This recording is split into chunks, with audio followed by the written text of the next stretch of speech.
John chapter 1, starting in verse 19. Now this was John's testimony when the Jewish leaders in Jerusalem sent priests and Levites to ask him who he was. He did not fail to confess, but confessed freely, "I am not the Messiah." They asked him, "Then who are you? Are you Elijah?"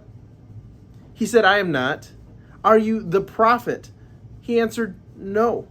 Finally they asked him, "Who are you? Give us an answer to take back to those who sent us. What do you say about yourself?" John replied, in the words of Isaiah the prophet, "I am the voice of one calling in the wilderness, make straight the way for the Lord." Now the Pharisees who had been sent questioned him, "Why then do you baptize if you're not the Messiah, nor Elijah, nor the prophet?" "I baptize with water," John replied, "but among you stands one you do not know.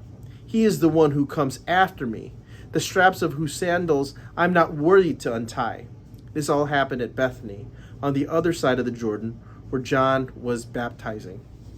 John, no less than 3 times, was challenged by these Jewish leaders. Who are you? John knew exactly who he was.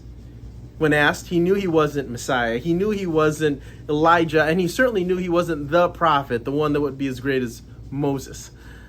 But he knew who he was, and he knew his purpose. He would be the one that would come before Messiah. He was the one that was still unworthy to untie the sandals of the one that would come. And we know that was Jesus.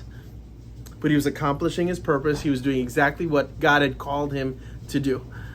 So for us here today, maybe God's called you to something different. Maybe some of you have been called to preach. Some of you have been called to share Jesus on a platform, maybe a missionary. I don't know. But I know each of us has a unique calling in life because God has put you right there, right now, for such a time as this, to throw back from our study in Esther.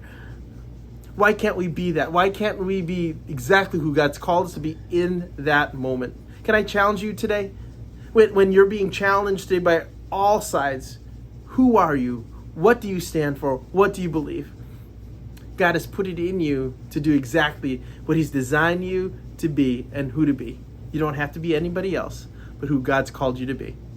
So stay with us this week and the rest of this month as we continue our study in John. Each day we'll have a new video just reading through a few verses. Can I encourage you, get in God's word, get to love it. Let's get to see Jesus in the text. God's got this. The best is yet to come.